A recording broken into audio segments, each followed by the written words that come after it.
नमस्कार। एमपी भारत में स्वागत है आपका। मैं हूं आपके साथ कुलदीप सिंह पठानिया। खबरों को तफसील से जानेंगे, लेकिन उससे पहले नजरें इस वक्त की अहम सुर्खियों पर। भोपाल में हुई कैबिनेट बैठक में कई अहम प्रस्तावों को मिली मंजूरी। सीएम ने मंत्रियों को इनोवेटिव आइडियाज पर कार्य करने के दिए निर्देश। किसानों के भारत बंद पर बोले कृषि मंत्री कमल, कुछ संगठन किसानों को भड़काने का कर रहे काम, प्रदेश का किसान सरकार के साथ। सीएम का कोरोना महामारी को लेकर मंत्रियों को निर्देश, वित्तीय संकट के समय आउट ऑफ बजट राशि की व्यवस्था पर विशेष ध्यान दे मंत्री। प्रदेश के कई जिलों में भी दिखा किसानों के भारत बंद का असर। कांग्रेस और विपक्षी पार्टियों ने किया किसानों के बंद का समर्थन। चित्रकूट से साधु संतों ने कामदगिरी की शिला लेकर अयोध्या के लिए किया प्रस्थान। शिला पूजन के बाद निकाली गई यात्रा। और अब खबरें विस्तार से। प्रदेश की राजधानी भोपाल में मंगलवार को ही कैबिनेट बैठक में कई अहम प्रस्तावों को मंजूरी दी गई। कोरोना काल को देखते हुए यह बैठक वीडियो कॉन्फ्रेंसिंग के जरिए की गई। बैठक में सीएम ने कहा कि किसान आंदोलन के असफल होने पर चर्चा हुई है। ग्वालियर और ओरछा के यूनेस्को द्वारा चयन पर भी शहरों में पर्यटन बढ़ाने को लेकर बातचीत की गई और साथ ही सीएम ने मंत्रियों को दिशा निर्देश भी दिए। मुख्यमंत्री शिवराज सिंह चौहान ने कृषि कानूनों को लेकर अपनी प्रेस कॉन्फ्रेंस में विपक्षी दलों पर जमकर निशाना साधा। सीएम ने कहा कि कृषि कानूनों पर आज मैं कांग्रेस अन्य राजनीतिक दलों के पाखंड का पर्दाफाश करूंगा। सीएम ने कांग्रेस पर हमलावर होते हुए कहा कि किसानों का समर्थन कांग्रेस सिर्फ अपनी डूबती नाव को बचाने के लिए कर रही है। उन्होंने कहा कि 2011 में जब शरद पवार ने एपीएमसी एक्ट को लाने की बात की थी तब कांग्रेस का विरोध नहीं था, फिर अब कैसा विरोध। इसकी केवल एक पंक्ति में पढ़ना चाहता हूं जो मुझे पवार साहब ने लिखी थी। माय डियर शिवराज सिंह जी, उसके सेकंड पैरे की एक महत्वपूर्ण लाइन आपके सामने पढ़ रहा हूं।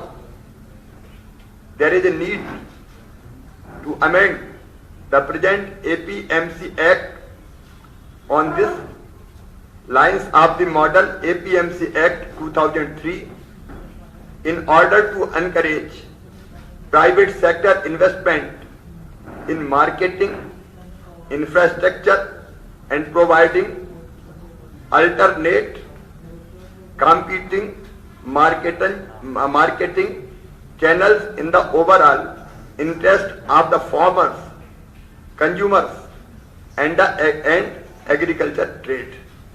ये शरद पवार साहब मुझे लिख रहे हैं 2011 में। प्रदेश के कृषि मंत्री कमल पटेल ने किसानों के भारत बंद आंदोलन को लेकर कहा कि हमारे प्रदेश का किसान सरकार के साथ है और जो सड़कों पर प्रदर्शन कर रहे हैं वो कुछ संगठन हैं जो किसानों का सहारा लेकर राजनीति करने की कोशिश कर रहे हैं। कृषि मंत्री ने कहा कि कृषि कानून किसानों के हित में है, लेकिन जो किसानों की मांग है एमएसपी को लेकर उस पर विचार किया जा रहा है। किसान सम्मान निधि लेकर आए हम और ये नए कानून लाए, ये किसानों के हित में, ये किसानों की तकदीर और तस्वीर बदलने वाले हैं। हाँ, किसी चीज़ की कोई कमी है तो उसको हम दूर करने को तैयार हैं, वो हमको कन्विंस कराएं, हम बात करने को तैयार हैं। लेकिन एक चीज़ अड़ गई, ये बिल वापस लो, क्योंकि ये पता है कि ये बिल लागू हो गया और होगा तो किसान की तकदीर तस्वीर बदलेगी और गाँव आत्मनिर्भर होगा, किसान आत्मनिर्भर होगा। इस पर गाँव में जब फैक्ट्रियाँ लगेगी, वेयर हाउस होंगे, कोल्ड स्टोरेज होंगे तो गांव के लोगों को रोजगार मिलेगा, किसान आत्मनिर्भर होगा। जो बिचौलियों के पास मुट्ठी भर लोग जो अरबपति खरबपति हो गए, ये पूरे करोड़ों किसान होंगे। ये लोकतंत्र में विकेंद्रीकरण कर रहे हैं। अभी तक 70 साल तक कहां सोए थे ये संगठन। सीएम शिवराज ने कोरोना महामारी के दौरान पैदा हुए वित्तीय संकट को लेकर मंत्रियों को आउट ऑफ बजट राशि की व्यवस्था पर विशेष ध्यान देने के निर्देश दिए। सीएम ने 3 बातों का विशेष ख्याल रखने की बात कही। सीएम ने कहा कि मंत्री ध्यान दें कि आत्मनिर्भर बनाने के लिए रोड मैप तैयार है, उस पर कार्य प्रारंभ हो गया है। प्रत्येक मंत्रीगण इस पर तेजी से अमल सुनिश्चित करे और इसकी निरंतर मॉनिटरिंग की जाए। और साथ ही कहा कि हर मंगलवार को कैबिनेट की बैठक आयोजित होगी जिसमें मंत्रियों द्वारा किए गए कार्यों की समीक्षा की जाएगी। शाहजहांपुर के एक अस्पताल में डॉक्टरों की लापरवाही के चलते प्रसूता की मौत हो गई। प्रसूता के परिजनों ने अस्पताल पर आरोप लगाया कि डिलीवरी के बाद जब बहन की तबीयत खराब हुई तो अस्पताल में बार बार फोन करने के बाद भी अस्पताल ने एम्बुलेंस नहीं भेजी, जिसके चलते घंटों 108 के इंतजार के बाद निजी वाहन से ही पीड़िता को शाहजहांपुर के लिए ले जाना पड़ा, जहां रास्ते में ही प्रसूता ने दम तोड़ दिया। परिवार ने इस मामले में अस्पताल पर कार्रवाई की मांग की है। और उसके बाद नॉर्मल डिलीवरी भी हो गई थी और डॉक्टर वगैरह सब ने बोला कि सब कुछ व्यवस्थित है, ठीक है। और 8 साढ़े 8 बजे तक बढ़िया थी, कुछ घबराहट हुई थी कि हमने इसका ट्रीटमेंट कर दिया है और आराम हो जाएगा। उसके बाद 9 साढ़े 9 बजे वापस बोला कि ये ज़्यादा सीरियस, इसको रेफ़र करना पड़ेगा। फिर हमने 108 पे बार बार फ़ोन लगाया सर, पर उपलब्ध नहीं हो पाई।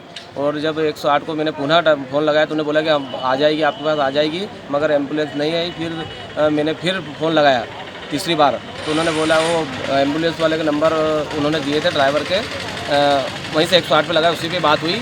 जो नंबर उनके ड्राइवर के दिया तो उस पर तो फ़ोन नहीं लग पा रहा था। तो उन्होंने बोला कि मैं रेलवे क्रॉसिंग का आया हूँ, यहाँ अभी ट्रेन आ गई है तो यहाँ फ़ोन आ जाऊँगा। वो नहीं आए। फिर हम निजी वाहन करके लाए और वो अस्पताल से एक सिलेंडर गैस का और बाटल वगैरह लिए। वो उसकी हालत बहुत ज़्यादा गंभीर थी, लो मतलब उसका BP लो हो चुका था। और यहाँ आते आते अस्पताल में लाते लाते उसने दम तोड़ दिया।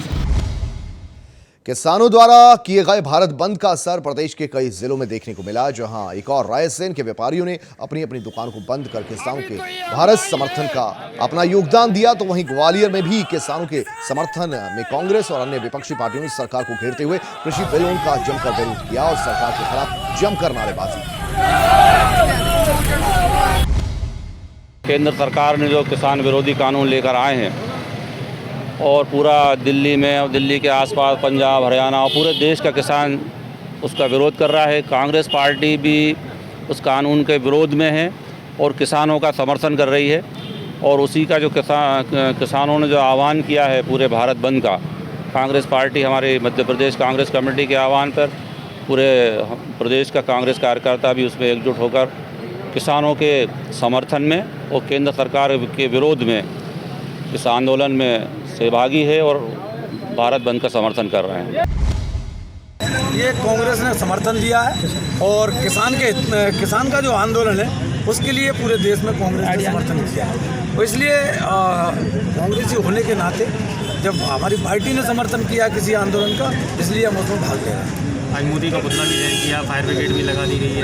क्या नहीं, देखिए ये हमारा काम है किसान के हित में आवाज़ उठाना, किसान के साथ खड़े होना, और इसलिए हमने किसान बिल कौन लाया है? मोदी। तो किसान विरोधी जो भी काम करेगा और किसान का जो आंदोलन है उसको हमारा खुला समर्थन है। अयोध्या में बन रहे भव्य श्री राम मंदिर निर्माण के लिए प्रदेश के चित्रकूट से साधु संतों ने कामदगिरी की शिला लेकर आज अयोध्या के लिए प्रस्थान किया। 5 अगस्त को जब राम मंदिर निर्माण का कार्य शिला पूजन किया गया, उसी दिन धर्मनगरी चित्रकूट धाम में भी श्री कामदगिरी की शिला पूजन कार्यक्रम आयोजित करते हुए शिला को मंदिर निर्माण के लिए अयोध्या पहुंचाया जाना सुनिश्चित किया गया था। भगवान श्री राम की तपोभूमि श्री चित्रकूट धाम से कामदगिरी भगवान की यह शिला है, जो कि 5 अगस्त को जो पूजन हुआ था राम जन्मभूमि अयोध्या में, उस समय यहाँ पर भी पूजन हुआ था। तो वह कामतानाथ जी की कामदगिरी भगवान की शिला लेकर के हम साधु संत लोग और राम भक्त लोग जाएंगे अयोध्या धाम, और कामदगिरी भगवान का भी पूजन होगा, शिला का पूजन होगा, सारे संत लोग पूजन करने वाले हैं और यात्रा प्रस्थान होगी। यह यात्रा अपने रामघाट से सीधे बेड़ी पुलिया, अतर्रा, बांदा से फतेहपुर और फतेहपुर से लखनऊ से अयोध्या जाने वाली है। दतिया में इन दिनों नशीले पदार्थों के खिलाफ पुलिस लगातार अभियान छेड़े हुए है, जिसे लेकर पुलिस अधीक्षक कमल मौर्य और ड्रग इंस्पेक्टर की टीम ने संयुक्त रूप से दवाइयों की दुकानों पर छापेमारी की।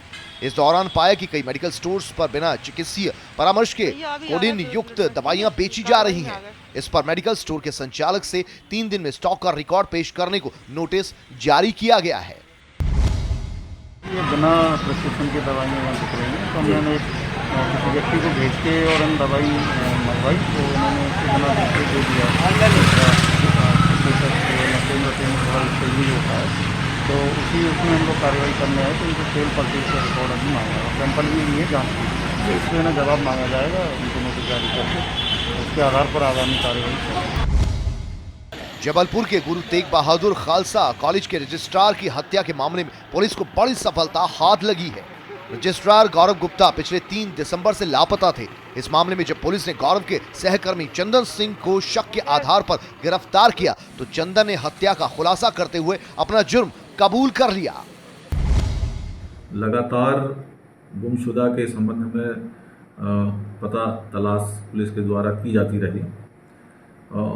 इसी दौरान इस घटना के परिप्रेक्ष्य में गौरव गुप्ता का एक सहकर्मी चंदन सिंह पर नज़र रखी गई और उससे पूछताछ की गई और पूछताछ के दौरान चंदन सिंह की निशानदेही पर अभी एक द्वारका अपार्टमेंट है गोरखपुर में ही, उस अपार्टमेंट के फर्स्ट फ्लोर से गौरव गुप्ता की डेड बॉडी बरामद की गई है और आगे वैधानिक कार्रवाई की जा रही है। इसमें चंदन के द्वारा उसकी हत्या करना बताया गया है और इस आधार पर आगे कार्रवाई की जा रही है। और इसी के साथ एमपी भारत में फिलहाल के लिए इतना ही। दीजिए इजाजत, नमस्कार।